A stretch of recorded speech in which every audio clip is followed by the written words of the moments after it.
California National Guard members are getting to work. Details of their mission with the Border Patrol as President Trump's call for help goes into action.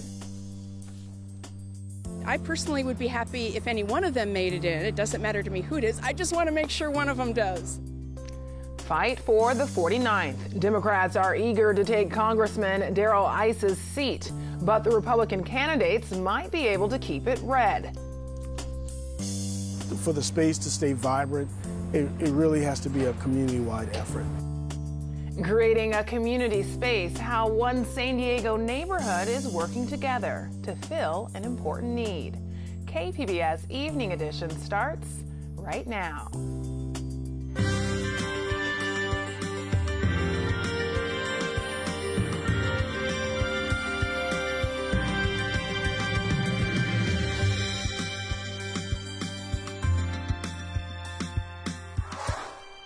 Good evening and thanks for joining us. I'm Ebony Monet. California National Guard troops are beginning their work supporting Border Patrol. Steve Walsh reports their deployment is ahead of schedule and begins in Kearny Mesa. We're out here at the Armory in Kearny Mesa, where the California National Guard are starting to roll in for Operation Guardian Support. We're going to have about 250 guardsmen coming in over the next few days. We actually saw a few of them coming in the side door. They've been up at Camp Roberts for, about a week, or at least since last week. Now, when you think of the National Guard coming in, it's not what you imagine. There aren't going to be a bunch of tents sitting on the border. They're not going to be camped out there. In fact, what the guardsmen are doing is they're coming in and they're finding hotel rooms, which they'll be doing over the next couple of days. Now, under the rules of engagement set out by Governor Jerry Brown, each one of their assignments from Homeland Security will actually have to be vetted by somebody here at the Armory before they can go out and do the assignment. There are a whole list of things that they're going to do. We know that they're going to monitor surveillance cameras, and they're going to act as radio dispatchers. That's an effort to push Border Patrol agents into the field. They also might be doing some road work. They are going to do, according to the Guard, is counter-drug surveillance, intelligence analysis, camera monitoring, paralegal work, communications equipment installation and maintenance, and some heavy equipment, physical infrastructure maintenance, and some logistical assistance, whatever that may be. But what they will not be doing under these rules is they will not be working in border enforcement anyway. They won't even be doing things like guarding installations that have maybe asylum seekers in them or transporting them from one place to another, which is something we're told was done in past operations. Now, the Guard says they're ahead of schedule with this operation. It took them 77 days, they say, in 2006 to get up to full capacity, and it took them 58 days in 2010, which was the last time they did this. They expect to have most people in place by sometime next week. They're actually just starting to file into the Armory. Their commander for this operation hasn't even reached San Diego yet. So this commitment by the California National Guard, it runs through September. But Operation Guardian Support has no end date, so they could negotiate something else. But in the meantime, they're starting to arrive here at the Armory. Reporting from Kearny Mesa, Steve Walsh, KPBS News. Body cam video shows the intense moments for Las Vegas police as they responded to last fall's deadly mass shooting. Metro Police. Okay. Metro. The Associated Press sued to obtain the video, which shows a sampling of what police came across. It includes video from inside the shooter's suite, where guns were scattered all over the room. 58 people were killed, 500 wounded, including several people from San Diego. Las Vegas police plan to release more video in the coming weeks. Darrell Issa's seat in Congress was initially seen as one of the most vulnerable Republican seats in the nation. But with his decision not to run, KPBS reporter Allison St. John says a different brand of Republican is now leading in the polls. Republican Congressman Darrell Issa was notable for inspiring the longest-running congressional protest demonstrations in the nation outside his office, and Democrats like Ellen Montanari were determined to get him out of office. He's divisive, he's patronizing, he's condescending, he doesn't listen to anyone but his donors. He has been known to say to people, you're a Democrat, I don't need to talk to you. But now, with Issa no longer running for re-election, the leading candidate in the race is a different kind of Republican, California Assemblyman Rocky Chavez, a moderate who compromised with Governor Jerry Brown on cap and trade. In spite of spending far less than any other candidate on his campaign, Chavez is leading in the polls. Because people know me. I've been here working in the community for nearly 20 years. So it's not about money. It's not about endorsements. It's about votes from the people. Ron Nearing, a former chair of the California Republican Party, says being a moderate is not why Rocky is ahead. I believe that Assemblyman Rocky Chavez's success so far is 100% attributable to his Marine background and to his being an assemblyman. And 0.0% has anything to do with which flavor of Republican philosophically he happens to be. The 49th includes Camp Pendleton, and an estimated 46,000 veterans live in the district. So it's no coincidence that two of the front-runners in recent polls are former Marine colonels, Republican Rocky Chavez and Democrat Doug Applegate.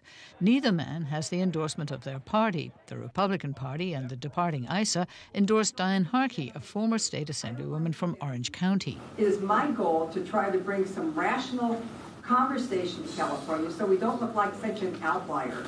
And in the areas of marijuana, we're not an outlier. There's a lot of good people that are just normal like everybody else across the nation, but we're looked at as though we're nuts because we're constantly tweaking. Republican Kristen Gaspar, the new chair of the San Diego County Board of Supervisors, has not shown up for public forums. Instead, she's thrown her lot in with President Trump, making a splash with her leadership role when the county supervisors voted to support Trump's lawsuit against California's sanctuary city laws. We were safer before SB 54. None of the four Democratic candidates has held elected office before, but Montanari of the group Indivisible says they're all viable and it's tough for Democrats to choose. I personally would be happy if any one of them made it in. It doesn't matter to me who it is. I just want to make sure one of them does. The Democrat with the greatest name recognition, Doug Applegate, was the man who almost defeated Issa in 2016.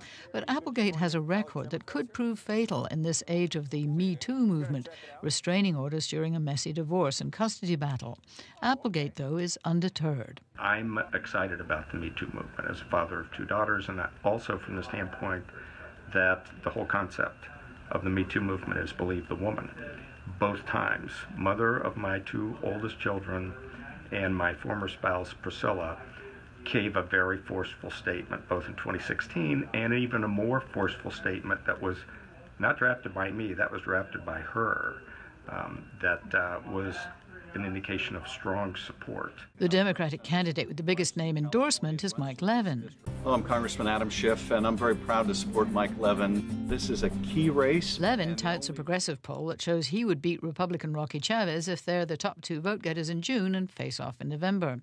In debates, Levin, an Orange County environmental attorney, questions Chavez's position aggressively. So my question is also for you, Rocky. You, in the California legislature, have a lifetime record with the National Rifle Association of an A and a lifetime record with the California League of Conservation Voters of an F. If you get elected to Congress, are you going to stand with the gun lobby and the big polluters, or are you going to stand for gun violence prevention and the environment? Voters are already seeing TV ads and floods of mailers from two other Democrats with large personal fortunes. Paul Kerr is a real estate investor who built his wealth from humble beginnings. And more so than any other candidate in this race, I get it. I face those same struggles. In fact, I believe I'm the only candidate who can truly look you in the eye and say, I've been there. I know what you're going through. If elected, 29-year-old Democrat Sarah Jacobs says she would be the youngest woman ever elected to Congress. But we've had hundreds of people my age or younger serving in Congress. They just all happen to be men. I think this year voters are looking at a broken Washington and they want something different. They want a new approach. 16 candidates will each take a slice of the voter pie in the 49th. The district has more Republicans than Democrats registered to vote, but as Republican analyst Ron Nearing observes, anything could happen in the June primary. And unfortunately, with California's jungle-style primary, it can lead to all types of unpredictable outcomes. We've had some cases where it's two Republicans in November. We've had other cases where it's two Democrats. And so it has a great potential to yield all types of unpredictable results. In this divided race where just a few votes could make the difference, every vote will count. Alison St. John, KPBS News. Our media partner, iNewsSource, is following the money this election season. Here with the latest cash report in the 49th congressional race is iNewsSource reporter Jill Castellano. California's 49th district covers the San Diego County coast from Dana Point to Del Mar, plus parts of Orange County. Republican Darrell Issa is leaving the seat after 8 terms, and the race to fill it is packed with 16 candidates. The top fundraisers include Democrat and environmental attorney Mike Levin, who has raised almost $1.6 million.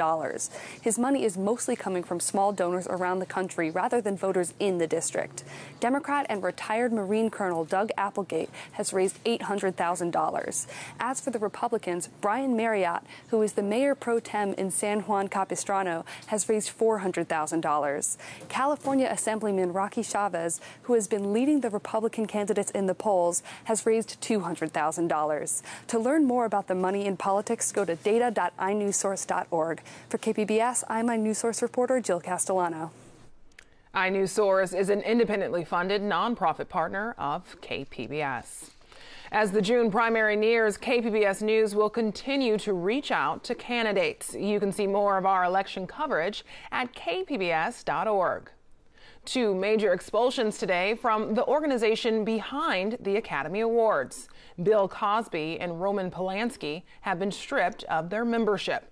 Academy members voted for the action against the actor and director. Cosby was convicted of aggravated indecent assault last week. Polanski has been living in Europe for decades to avoid prosecution in a rape case. The Academy recently changed its standards of conduct for all members in light of the Me Too movement. The Washington Post is reporting 27 more women now accuse former news anchor Charlie Rose of unwanted sexual behavior. The allegations range from 1976 to 2017. In at least 3 occasions, women say they told supervisors at CBS News. The company says it cannot confirm many of the stories. PBS dropped Charlie Rose's interview program when he was first accused of misconduct last year. Panic buttons for hotel staff is an idea being considered by the state assembly. The bill is modeled after an ordinance in Seattle. Companies would be required to give housekeepers and other staff buttons that contact security if they're abused or harassed by guests. It's a problem that I think is larger than what many folks in the hotel industry either acknowledge or recognize. Part of the problem is that a lot of these women, they are afraid of reporting these incidents because they're afraid of losing their job or they're afraid of being disciplined. The proposed law would also allow hotels to impose a 3-year ban on any guest who harass an employee. Critics of the bill say it would be too costly for businesses and open up the potential for lawsuits. A state lawmaker is calling for an audit of San Diego's handling of the hepatitis A outbreak. Assemblyman Todd Gloria says it's owed to the 20 people killed and the more than 500 who were infected. In a letter, he's asking the Joint Legislative Audit Committee to investigate whether the city and county followed the law and recommended procedures. The committee is set to review his request May 16th. San Diego City Council members are combing through the mayor's proposed budget. KPBS Metro reporter Andrew Bowen dives into what's set aside for the city's Vision Zero campaign to end traffic deaths. Faulconer says his budget includes $18 million in funding for Vision Zero projects. But how and where is all that money being spent? Market Street is one of the most dangerous streets in the city, with fast-driving cars and little space for pedestrians or cyclists. Faulconer proposes $200,000 for a project to add sidewalks and bike lanes to this section of Market in southeastern San Diego. But that $200,000 is not new money. In fact, it's only a partial replacement of money taken away from the project last year and spent in other parts of the city. And while $200,000 is not nothing, the project is still mostly unfunded. It needs another $4.7 million to be completed. KPBS created a map of every project Mayor Faulconer is including in his Vision Zero budget. You can browse the projects and see how they compare to the city's most dangerous streets at kpbs.org. As for the mayor's proposed budget, it's currently going through hearings at the city council. The mayor will come out with a revised spending plan later this month. The council will take a final vote in June. Andrew Bowen, KPBS News. I'm Judy Woodruff. Tonight on the NewsHour, conflicting stories from President Trump and his attorney about payments to an adult film actress. Coming up at 7, right after Evening Edition on KPBS. Sunshine has returned, and it's expected to last through the weekend. Justin Pavic has details in tonight's forecast. As we look down the road, we're going to be talking about temperatures on the rise. Lots of sunshine over the course of the next couple of days. Eventually some cloudiness, though, coming toward the shoreline. And could we see additional changes next week? I'm talking about that and more coming up. Notice satellite radar currently on the quiet side from La Jolla towards San Diego. Points off to the east toward Ramona. Borrego Springs, man, you're going to be sizzling here as we venture our way into the weekend. Notice satellite radar, the broad view, the regional perspective, and we're quiet toward the Bay Area. Points off to the south from L.A., again toward the metro. So for tonight, some clouds around as we drop down to 56. Again, no rain. The wind's not going to be overly strong either, just a gentle breeze in place. But we sure could use some H2O. San Diego County for tonight, Borrego Springs down to 61, Mount Laguna over the higher terrain falling off into the mid-40s. Notice Oceanside down around 50 degrees. Chula Vista down to 54. When we talk about tomorrow, lots of sunshine once again, a little warmer, again going above normal. We talk about upper 60s. That's the more so the mark to meet this time of the year. We're going mid-70s around San Diego, same toward Oceanside. Borrego Springs 96. You're climbing though as we go down the road. Mount Laguna tops off at 71. And we are talking about again air quality over the course of the next couple of days, where again we're looking at again moderate conditions here heading in toward Friday and also heading in toward Saturday. Could be teetering, bordering on unhealthy conditions. And notice we're still rain-free as we really haven't had a lot of precipitation to talk about for quite some time. But the offshore flow switches to more onshore flow over time, and that's going to tend to cool us off a bit here down the line. Still nice, though, toward the coast as we venture our way into early week. Inland also, notice the peak of our warmth heading in towards Saturday. We'll back off on the warmth as we venture into early next week. Mountainous terrain into the 70s here across the board, but the desert's really going to be sizzling heading in toward the upcoming weekend. A little breezy then as well. For KPBS News, I'm meteorologist Justin Pavic. Back to you, Ebony. A new report on local parks finds San Diego's poorest neighborhoods endure a shortage of green space. That finding comes nearly a decade after a similar study found much of the same thing in 2009. KPBS reporter Eric Anderson has details. Imperial Avenue cuts through the heart of Logan Heights in San Diego. This pocket park is squeezed in between a business and homes in this predominantly Hispanic neighborhood.